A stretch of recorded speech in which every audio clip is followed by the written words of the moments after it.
most welcome to Historiespanerna, History Reconnaissance, and our first video on last stands in World War II. It's May 13th, 1940, and the scene is a Maginot Line fortress in the northern part of France called Ouvrage La Ferté. It's a petit ouvrage, that is, it was classified as a small fortress, located in the Fortified Sector of Montmédy, facing the Belgian border. So, stay with us for the story of the terrible fate of the 107 French soldiers that defended this border fortress. And please, subscribe to our channel and get notified of upcoming videos. Just a few days earlier, May 9th, the German invasion of Holland, Belgium and France had commenced. On the 13th and 14th of May, German forces crossed the Meuse River near Sedan, using integrated land and air tactics that broke the morale of the French 55th Infantry Division, driving them out of the blockhouse line and allowing the Germans to gain a strong position from which to exploit their breakthrough. The progressive collapse of the French 2nd and 9th armies from 14th of May to 17th allowed German forces to move to the west of La Ferté and cutting it off from much of its mobile support. La Ferté was one of four positions in the so-called Petit pont de Montmédy, the Montmédy bridgehead, a salient in the French defensive line along the Belgian border. This isolated area was one of the new fronts to the west of the main Maginot Line, created to defend against the increased threat of a German advance through Belgium. Large distances between fortifications compared to earlier portions of the line made mutual support between ouvrages difficult.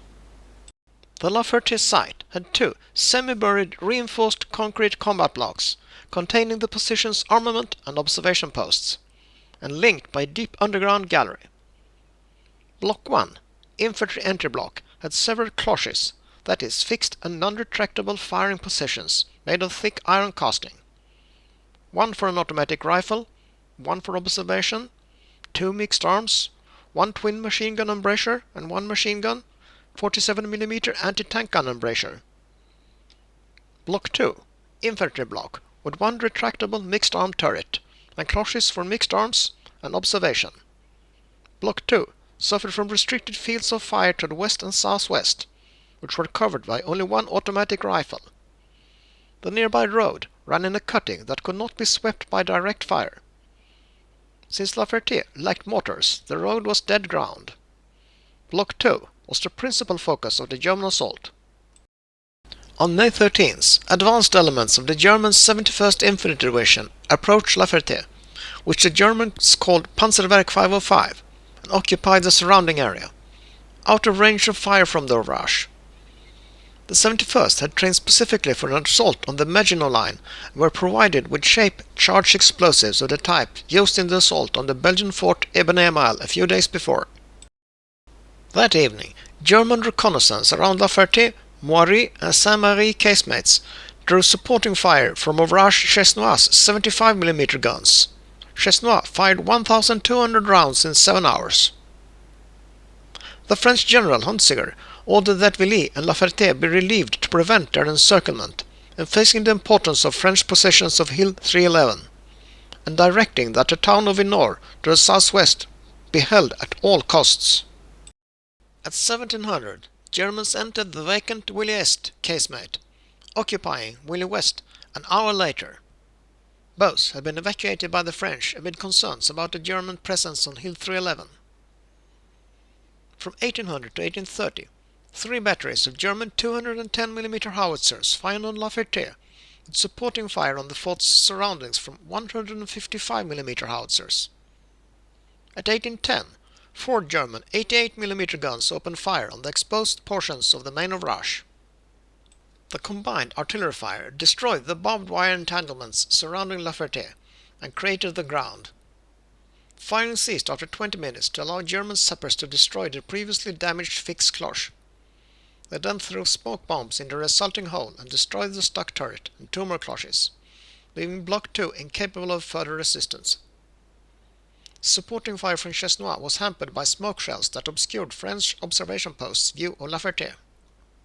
A French counterattack was ordered from the French lines using 10 Char-B tanks, supported by 2 battalions of the 119th Infantry Regiment of the 6th Infantry Division.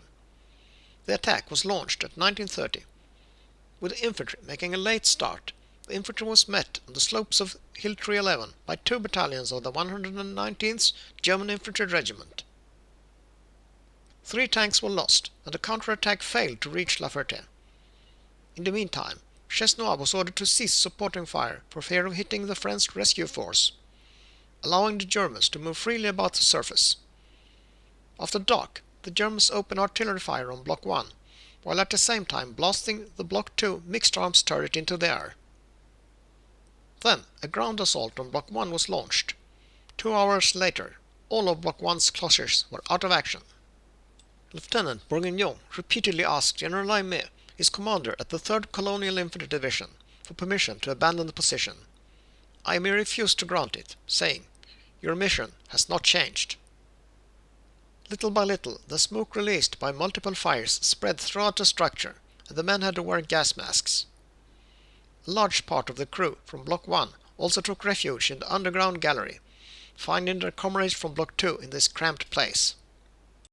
Taking refuge in the underground gallery was the commanding officer, Lieutenant Bourguignon, 2 more officers and 97 men. Their gas mask cartridges were gradually running out and were not adapted to the situation. Designed to protect against combat gases, they could do nothing against the high concentration of carbon monoxide released by fires and the progressive depletion of oxygen. The underground gallery was also not designed to provide shelter. It was too narrow and without independent ventilation. By the morning of the 19th, resistance ceased. There was no response to repeated telephone calls from French headquarters. It became apparent that the interior of Block 2 was on fire. On the 20th, equipped with respirators, the Germans entered Block 2, encountering no one. The next day they were able to enter Block 1. Finding no resistance, the Germans moved on to other objectives. French patrols reached La Ferté on the 28th and 29th, reporting dense smoke within, but were unable to advance.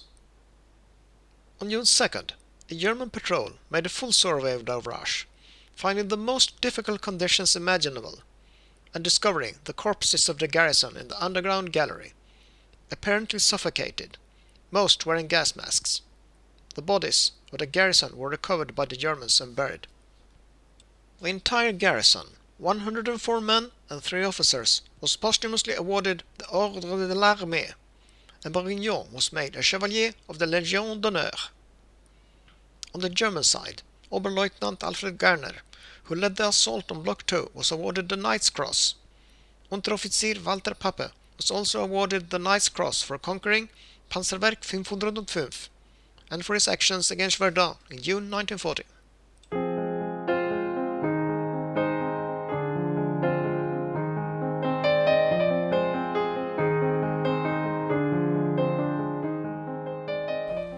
That's all, folks. Thanks for watching. Please like and subscribe.